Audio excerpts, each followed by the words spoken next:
मेरा पार्सल आया है। मैं बहुत खुश हूँ, मेरा नया नया कपड़ा पहनने मिलेगा अभी। हेलो एवरीवन, वेलकम टू माय यूट्यूब चैनल। नमस्ते, आप सभी को मेरा यूट्यूब चैनल में स्वागत करती हूँ। दायो मिशोनिफ्राय गोबां माने पार्सेल सफैदों आंहा। आङो नोंथांमोननो आनबक्सिं खालामनानै देखायलांगोन आरो आं बेसेबां हायो गाननानैबो देखायगोन। नोंथांमोना आंनि भिडिअखौ नायनो इन्टारेस्ट मोनोब्ला नायलांबाय थादो, स्किप खालामालासिनो। भिडिअ बिदिब्ला आंनि भिडिअखौ स्टार्ट खालामसै। बेबो जाबाय मिशोनि। फार्स्टआवनो आङो बेखेवनानै नायनो मा बुस्थु बियो।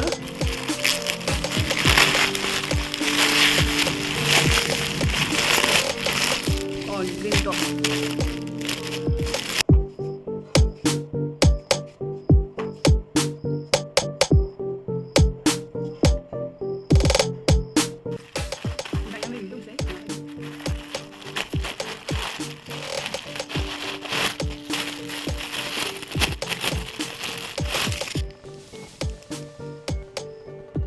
Scarf, the baby scarf.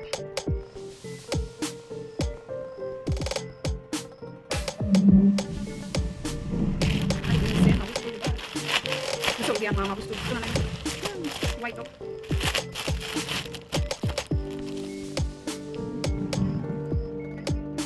White top. Okay, good now.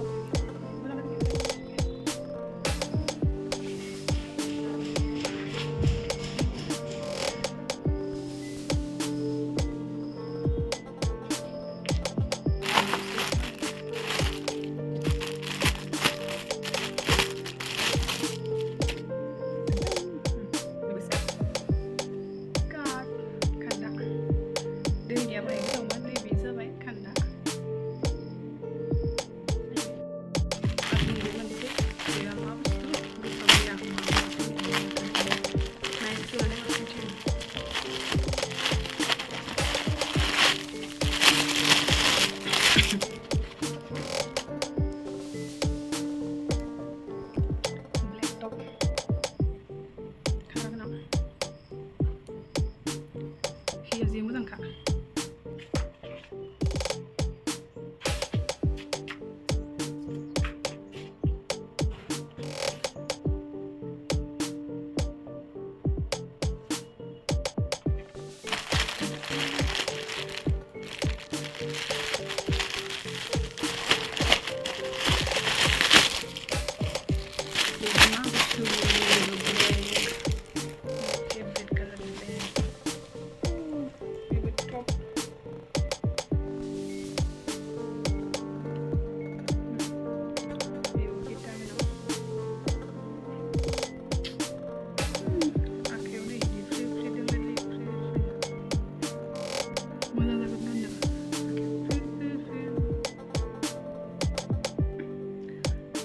Agni color nalai, Agni favorite color nalai, black moza.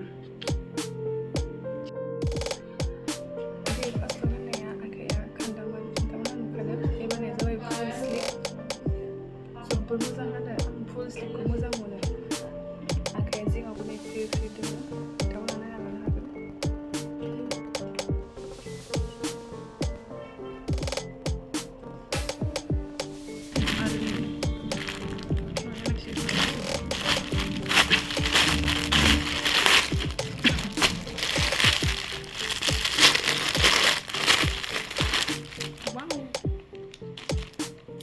This is also black.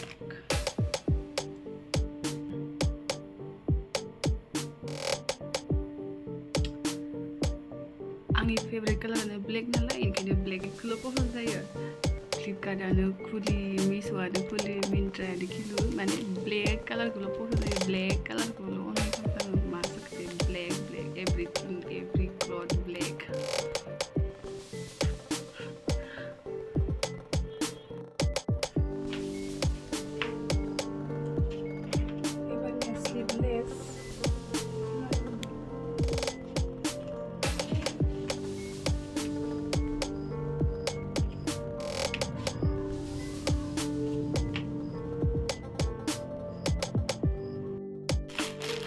Aduh, dia macam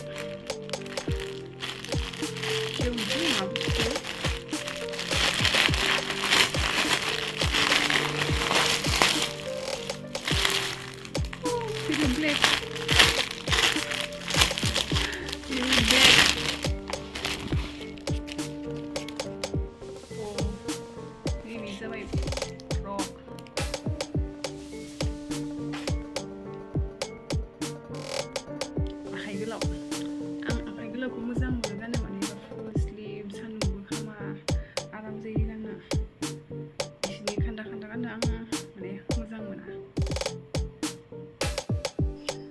बेबो ब्लेक कालार बे जाबाय फुल स्लीव फ्रक लं ड्राइबो नङा शर्ट ड्राइबो नङा मिडियाम आंथुसिनि जोबोद मोजां गाननो थाखाय ग्रोब जायो आंथुसिनि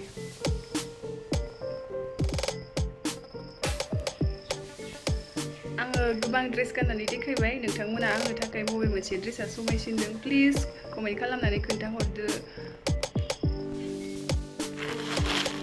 बे जाबाय आरो मोनसे माबो बियो आं जुता खोनाय मोनो आरो आं माने डिउटियाव गानफैयो जुता ब्लेक खालामनायनो अर्डार आरोना जोंनिया ब्लेक कालार जुता गाननायनि ओंखायनो मा कालार जुता मिथिला ब्लेक कालार सिम्पलसो दे लबरनि डिउटियाव गाननो थाखाय गरमाव गाननो आराम जायोना डिउटियाव गाननो थाखाय आं बेखौ अनलाइन खालामदोंमोन आरो जागोन ना जायाथाय 40 साइज आथिया गिदिर नालाय ओंखायनो आं गिदिर साइज बिहरदों आरो 40 साइज ओरैनो आं 7 ना 8 बिहरदोंमोन ओमफ्राय 40 साइज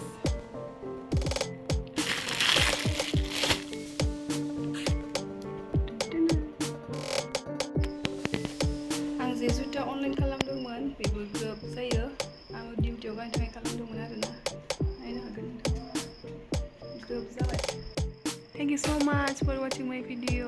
आंनि भिडिअखौ जोबजासिम नायनो थाखाय thank you so much. आङो दिनैनि भिडिअखौ बेसेयावनो दोनथ'नाय जासिगोन नोंथांमोना जेरै गुबुनफोरखौबो साबस्क्राइब लाइक कमेन्ट खालामनानै सापर्ट खालामो नोंथांमोना आंनि चेनेलखौबो साबस्क्राइब खालामनो दाबाव आरो आंखौ साबस्क्राइब लाइक कमेन्ट खालामनानै सापर्ट खालामदो गुबुनफोरखौ जेरै सापर्ट खालामो love you guys bye bye bye bye